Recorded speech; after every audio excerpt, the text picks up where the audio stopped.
Sveiki, aš esu tėvas Maikas Šmitas. Kai kalbama apie Mariją, Dievo motiną, katalikams dažnai užduodamas klausimas, kodėl jūs kreipiatės į Mariją, jei galite kreiptis į Jėzų? Kodėl kreiptis į žmogų, kai galite kreiptis tiesiogiai į Dievą?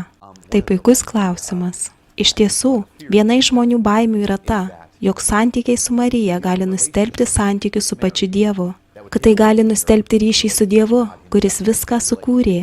Taigi štai kuo mes tikime. Mes tikime, kad Jėzus yra visiškai Dievas ir visiškai žmogus. Dievas yra Dievas, o Marija nėra Dievas. Ji net nėra iš dalies Dievas. Ji nėra net kažkoks rūpinėlis Dievų. Ji yra visiškai žmogiška būtybė. Mes vadiname Mariją tobulą mokinę. Tačiau Mariją vadiname ir kitais vardais. Ji yra tobula mokinė, ji yra Dievo motina, bet ji yra ir dar daugiau. Kai kalbame apie santykius su Marija, kodėl to norime? Kodėl mums to reikia? Dėl dviejų priežasčių. Bent jau dviejų priežasčių, kurios šiuo metu yra mano galvoje. Pirma priežastis yra tokia. Ar santykiai su Marija gali nuslopinti meilę, kuriai turiu Jėzui? Anksčiau prieš stodamas į seminariją susitikinėjau su viena mergina. Kartą ji pasakė, noriu, kad susipažintum su mano šeima, su tėvais ir mažuoju broliu. Taigi susipažinau su jos tėvais ir broliu. Jie man tikrai patiko. Taip pat užsimezgė santykiai su jais. Kai juos pažinau, išmokau jais rūpintis ir juos pamilau. Tai nieko neatėmė iš meilės, kurią jaučiau jai. Tiesą sakant, meilė jai tik padidėjo. Meilė žmonėms, kuriuos įmylėjau. Iš tikrųjų padėjo man labiau ją pažinti. Meilė žmonėms, kuriuos įmylėjau. Iš tikrųjų man padėjo labiau ją mylėti. Panašiai yra ir su Dievu. Pažinimas to, ką pats Dievas myli ir pažįsta, neatitraukia mūsų meilės nuo Dievo, o ją iš tiesų stiprina. Kuo labiau mylime Mariją, tuo labiau turėtume mylėti Jėzų. Nes kągi daro Marija? Marijos tikslas yra nukreipti mus į savo sūnų. Prisimenu, kaip kažkada girdėjau palyginimą, kad Dievas yra saulė, kad Jėzus yra saulė, visos šviesos šaltinis. Marija yra mėnulis. Ji tiesiog atspindi šviesą, sklindančią iš saulės. Ji neturi savo šviesos, kaip ir mes neturime savosios. Ji atspindi šviesą, sklindančią iš sūnaus.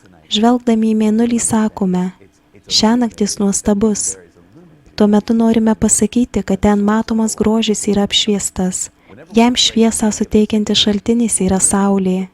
Kiekvieną kartą, kai giriame šventuosius, iš tiesų giriame tų šventųjų kūrėjų išmintį, galybę, meistriškumą ir nuostabumą.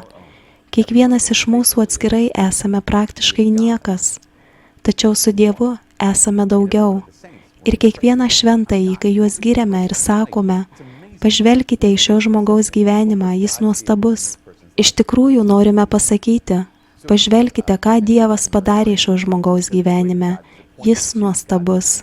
Taigi dėmesys Marijai ar bet kuriam kitam šventajam netitraukia dėmesio nuo Dievo, nes tai parodo Dievo nuostabumą. Šventųjų meilė neatima iš mūsų meilės Dievui, o ją tik sustiprina. Ji turėtų sustiprinti mūsų meilę Dievui. Tačiau taip, galima papulti ir į spąstus. Kai kurie žmonės taip ir padaro, supainioja kūrinį su kūrėju. Yra žmonių, kurie taip sužavėti gamtos grožiu, kad pamiršta tą, kuris ją sukūrė. Taip, tai įmanoma. Galbūt kai kurie taip susižavi šventųjų istorijomis, kad pamiršta patį šventųjų kūrėją, Dievą. Taip gali nutikti. Tačiau katalikai nėra pašaukti to daryti. Katalikai yra pašaukti puoselėti santykius su Marija, kaip su savo motina. Kaip ir geriau pažįstant savo uošvius, galime labiau mylėti savo sutuoktinį. Taip pat, atkreipdami dėmesį į šventųjų grožį, iš tikrųjų nurodome į kūrėjo galybę ir gerumą. Tačiau ką mes turime omenyje sakydami, kad Marija yra mūsų mama? Kai kam gali skambėti keistai, bet taip yra. Jėzus ištarė 7 paskutinius žodžius. Taip jie ir vadinami paskutiniai žodžiai nuo kryžiaus. Ne 7 tiesioginiai žodžiai, o 7 paskutiniai dalykai, kuriuos jis pasakė nuo kryžiaus. Vienas iš dalykų, kurį turime suprasti, yra tas, kad štai Jėzus, štai jis ant kryžiaus ir miršta. Jis tiesioginė prasme gaudo orą, jis tiesioginė prasme kovoja dėl oro. Jis miršta nuo uždusimų. Ir todėl ant Golgotos kalno Jis savo paskutiniais atodūsiais ištarė tuos 7 dalykus nuo kryžiaus. Tai yra 7 labai svarbūs dalykai. Ir vienas iš šių 7 dalykų, kuriuos Jėzus pasakė iš paskutiniųjų jėgų nuo kryžiaus, yra iš Evangelijos pagal Joną. Pamatę stovinčius motiną ir mylimąjį mokinį. Atkreipkite dėmesį į šią detalę. Mylimąjį mokinį. Tradiciškai suprantama, kad pats Jonas yra tas, kuris parašė Jono Evangeliją. Visoje Evangelijoje Jonas save vadina mylimuoju mokiniu. Taigi, kai Jėzus ten pamatė savo motiną ir mylimąjį mokinį, jis pasakė savo motinai: Moterie, štai tavo sūnus. Moteris — tai kreipinys, nepaniekinantis titulas ar pažeminimas. Moteris grįžta į Ievą. O kas yra Ieva? Visų gyvųjų motina. Tai artima pirmajai moteriai, visų gyvųjų motinai. Taigi Jėzus sako: Moterie, Ieva, dabar visų išpirktųjų motina. Ieva, moterie, štai tavo sūnus. Paskui tarė mokiniui: štai tavo motina. Tai labai svarbu. Kodėl vėlgi Jonas save vadino mylimuoju mokiniu? Dėl gilesnės prasmės.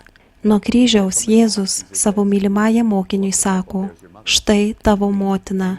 Tai reiškia, kad kiekvienam mylimam Jėzaus mokiniui jis tarsi sako: kiekvienam mano mokiniui, kurį myliu, mano mama yra tavo mama. Jei būsi mano mokiniu, mano mama yra tavo mama.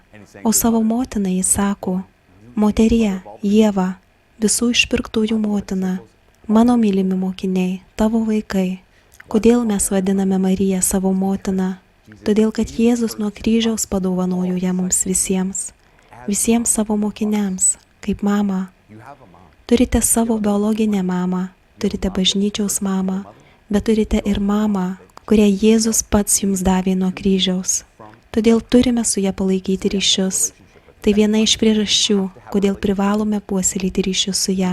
Juk Jėzus labai griežtai skatino laikytis taisyklių ir atsakomybių, kurias vaikai turi tėvams, o tėvai vaikams. Tai jis buvo tas, kuris pasakė: mano mama yra tavo mama. Tai reiškia, kad turime puoselėti santykius su Marija, kaip su savo motina. Kita eilutė Jono Evangelijoje. Ir nuo tos valandos mokinys pasėmė ją pas save. Marija yra mano mama. Ačiū tau, Jėzau. Tu tai padarei nuo kryžiaus. Tai taip gražu. Ir nuo tos valandos mokinys pasėmė ją pas save. Mylimas mokinys, kurį Jėzus mylėjo. Ir kuris mylėjo Jėzų, taip pat mylėjo Jėzaus mamą kaip savo mamą. Nelaikė jos kažkur toli, neužmiršo jos. Jis ją priėmė į savo namus. Būtent tai esame kviečiami daryti ir mes, Jėzaus mokiniai. Kaip Jėzaus mokiniai, jis mums padovanojo savo mamą kaip mūsų mamą. Turime daryti tai, ką jis nori, kad darytume. Turime ją priimti į savo namus ir puoselėti su ja tam tikrus santykius. Dievas yra šaltinis, jis yra vienintelis. Tačiau mylėti tuos, kuriuos mylėjo Jėzus, nereiškia sumažinti meilės jam. Tai reiškia padauginti meilę, ją sustiprinti, leisti jai augti. Taigi kokia Marijos vieta jūsų gyvenime? Ar ji jūsų mama? Ar priėmėte ją į savo namus? Ar ji tokia pati, kaip ir šventajame rašte nuolat rodanti ir sakanti: eik pas jį, eik pas jį, eik pas jį. Daryk viską, ką Jėzus tau liepia, nes būtent taip elgėsi mama. Ji veda mus pas Jėzų. Mano vardas Maikas. Ačiū, kad žiūrėjote. Pasidalinkite šio vaizdo įrašo. Būkite draugiški vienas kitam. Nes kartais, kai pradedamos temos paliečiančios katalikų ir nekatalikų skirtumus, žmonės tampa šiek tiek įsitempę. Taigi būkite malonūs. Linkiu visiems Dievo palaimos.